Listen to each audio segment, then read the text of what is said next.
से रविवार के दिन भी काम कराना चाहते हैं। शनिवार की तो बात ही मत कीजिए। मैं तो चाहता हूं कि मेरे कर्मचारी रविवार को भी काम करें। और आखिर घर पर रहकर लोग कितनी देर तक अपनी पत्नी को निहारेंगे, उन्होंने ऐसा कहा। उन्हें ज्यादा से ज्यादा समय दफ्तर में काम करते हुए बिताना चाहिए। यह नसीहत दी है एसएन सुब्रमण्यम ने, जो कि L&T कंपनी के चेयरमैन हैं। क्या कहा उन्होंने, पहले आप ये सुनिए। तो उन्होंने कहा है कि शनिवार नहीं, मैं तो चाहता हूं कि उनके कर्मचारी रविवार को भी, संडे को भी दफ्तर में काम करें। और वो आखिर घर में रहकर करेंगे भी क्या? आखिर कितनी देर तक अपनी पत्नी को निहारते रहेंगे और आखिर कितनी देर तक उनकी पत्नी इन्हें निहारती रहेगी, ऐसा उनका कहना है। और इस बयान से पूरे भारत में एक विवाद छिड़ गया। लोग इस पर बहस कर रहे हैं। और इस बयान में दो बातें हैं। एक तो कंपनी में, दफ्तर में कितने घंटे काम करना चाहिए, वीकली ऑफ होना चाहिए या नहीं होना चाहिए, घर, परिवार और दफ्तर के बीच में जो संतुलन है वो कैसा होना चाहिए, आपको कितना समय दफ्तर में बिताना चाहिए, कितना समय घर पर परिवार के साथ बिताना चाहिए। और इस बयान में भारत के पुरुष प्रधान समाज की सोच भी आपको दिखेगी, जहां महिलाओं को आज भी एक गृहिणी के तौर पर देखा जाता है, जिनके साथ पुरुष ज्यादा समय नहीं बिताना चाहते, ऐसा उनके इस बयान से मतलब निकलता है इसका। अब दूसरी बात, हफ्ते में 90 घंटे काम करने का मतलब क्या है? हफ्ते में 90 घंटे काम करने का मतलब है बिना छुट्टी लिए अगर 7 दिन काम करें तो हर दिन लगभग 13 घंटे काम करना होगा। अगर कोई व्यक्ति ऐसा करता है तो उसके पास दिन में अपने लिए सिर्फ 11 घंटे बचेंगे। और इस 11 घंटे में उसे 7 या 8 घंटे की तो नींद भी चाहिए कम से कम। और बाकी के जो 3 घंटे बचेंगे, वो 3 घंटे में बाकी के सारे काम करने होंगे। दफ्तर में आने जाने का समय भी इसी में है। जो लोग इस विचार के खिलाफ हैं, अब वो ये पूछ रहे हैं कि क्या इतना काम करवाना, हफ्ते में एक वीकली ऑफ भी ना देना, 90 घंटे काम करना, हफ्ते में 13 घंटे रोज काम करना बिना छुट्टी के, क्या यह अत्याचार नहीं है? भारत का श्रम कानून भी इसे एक संगीन अपराध मानता है। इस कानून को द फैक्ट्रीज एक्ट 1948 कहते हैं। और इसमें लिखा है कि किसी भी व्यक्ति से हफ्ते में 48 घंटे से ज्यादा काम कराना गैर कानूनी है। हफ्ते में 48 घंटे। हालांकि इसके बावजूद भारत में ज्यादातर नौकरी पेशा लोग हफ्ते में 48 घंटे से ज्यादा ही काम करते हैं। भारत सरकार के मुताबिक देश में नौकरी पेशा लोग हफ्ते में 49 घंटे 36 मिनट काम करते हैं। मतलब आप समझ लीजिए लगभग 50 मिनट काम करते हैं एक हफ्ते में। और इसका कारण यह है कि उन्हें ऐसा लगता है कि वो जितना ज्यादा काम करेंगे उन्हें उतनी ही ज्यादा सफलता और प्रमोशन मिलेगा। प्रमोशन का मतलब है ज्यादा सैलरी। हमारे देश में ऐसे वर्क कल्चर और सोच को प्रोत्साहित किया जाता है जो लोग बिना छुट्टी लिए लगातार बिना रुके काम करने में गर्व महसूस करते हैं। हालांकि भारत का कानून इसे अपराध की श्रेणी में रखता है। भारत के अलावा दुनिया के दूसरे देशों में भी हफ्ते में 50 घंटे से ज्यादा काम करना गैर कानूनी है। अमेरिका में हफ्ते में 40 घंटे, चीन और जापान में 40 घंटे, जर्मनी में 48 घंटे, ब्रिटेन में भी 48 घंटे और फ्रांस में हफ्ते में ज्यादा से ज्यादा सिर्फ 35 घंटे काम करने का कानून है।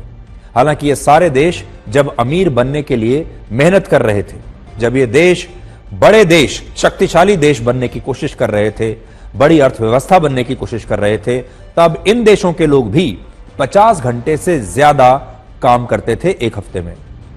जैसे वर्ष 1905 में अमेरिका के लोग हफ्ते में 60 घंटे, जापान के लोग हफ्ते में 65 से 68 घंटे काम करते थे। और यही कारण है कि ये जो दोनों देश हैं, ये आगे चलकर महाशक्ति बने, महान बने। जापान एक बहुत बड़ी अर्थव्यवस्था बना, अमेरिका एक बहुत बड़ी अर्थव्यवस्था बना, बहुत सफल देश बना। वो इसलिए क्योंकि इन देशों के लोगों ने उस समय बहुत मेहनत की थी ताकि ये अपने देश को महान बना पाए।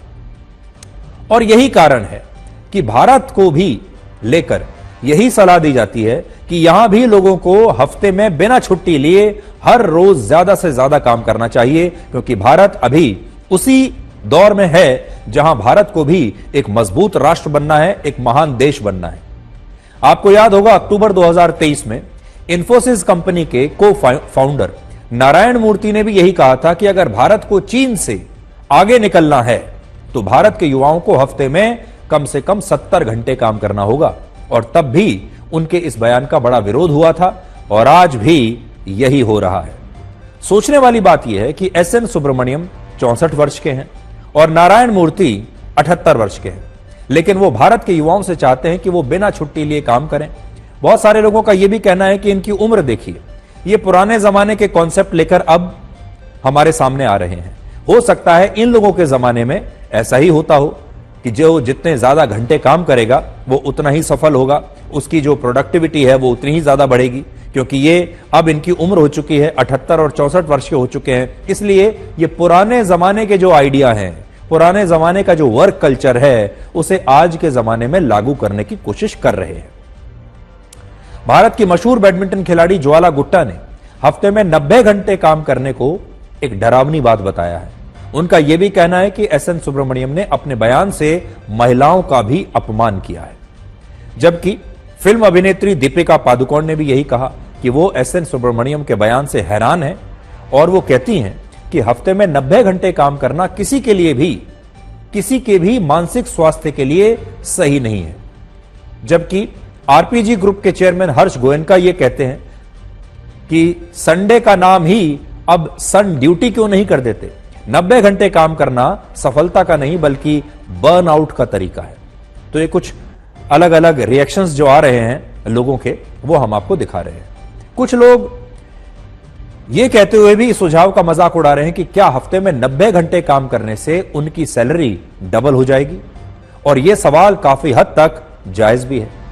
वर्ष 2023 और 24 में L&T के चेयरमैन एसएन सुब्रमण्यम की सालाना तनख्वाह 51 करोड़ रुपए थी। फिर से सुन लीजिए, इनकी अपनी तनख्वाह जो है वो 51 करोड़ रुपए थी वर्ष 2023 और 24 में, यानी पिछले साल।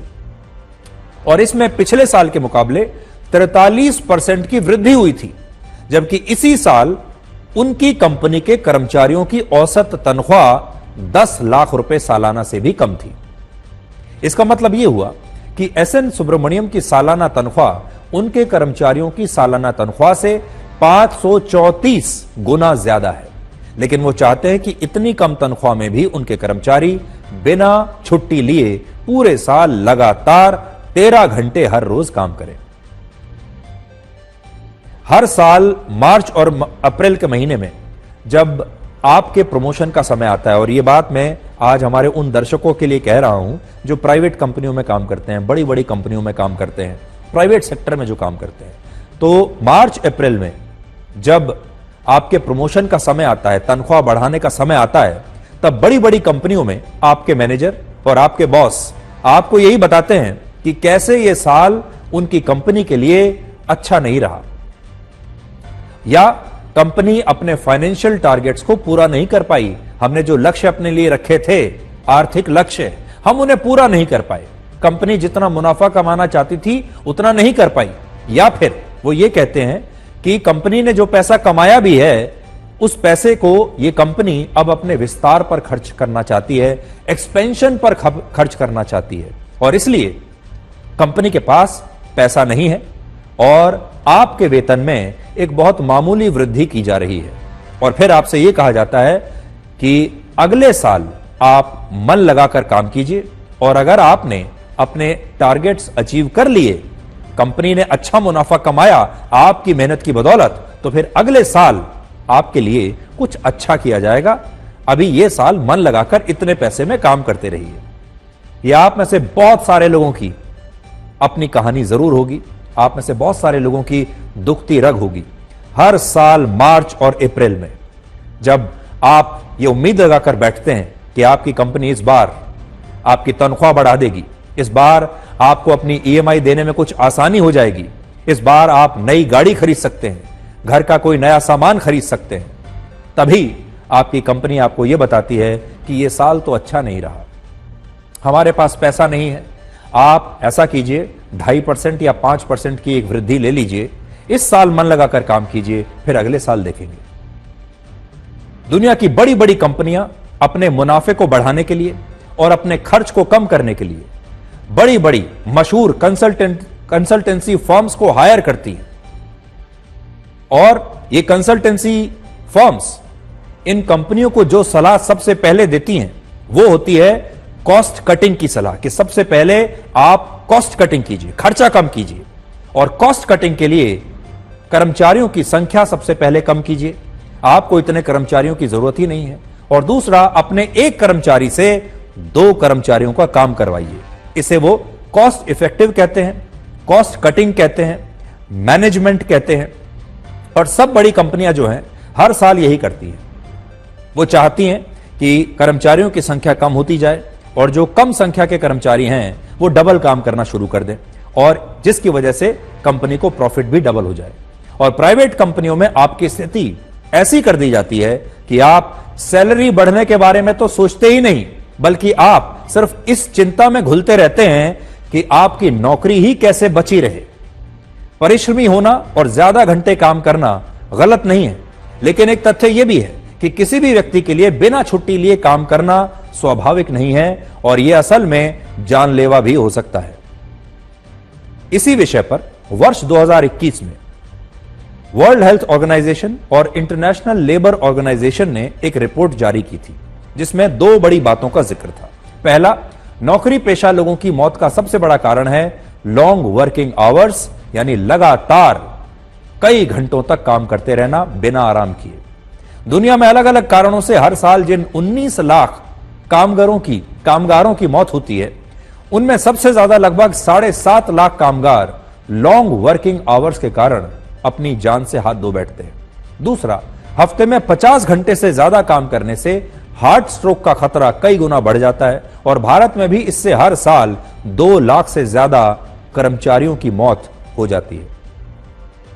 ये कर्मचारी ज्यादातर पुरुष होते हैं और पुरुषों के ऊपर आप जानते हैं जिम्मेदारियां बहुत होती है। घर की EMI देनी होती है, बच्चों की पढ़ाई की फीस देनी होती है, घर का सारा खर्चा चलाना होता है, माता पिता के इलाज का खर्च उठाना होता है, घर में किसी को कुछ भी इच्छा होती है, कोई नई चीज खरीदने की बात होती है, बच्चों को वेकेशन पर जाना होता है, तो ये सारी कुर्बानी पिता करता है और पिता बिना रुके अपना वीकली ऑफ कैंसिल करके 7 दिन हर महीने हर साल ऐसे ही काम करता चला जाता है और पूरे परिवार के लिए पैसा कमाता है और फिर ये सब करते करते एक दिन उसी की जान चली जाती है।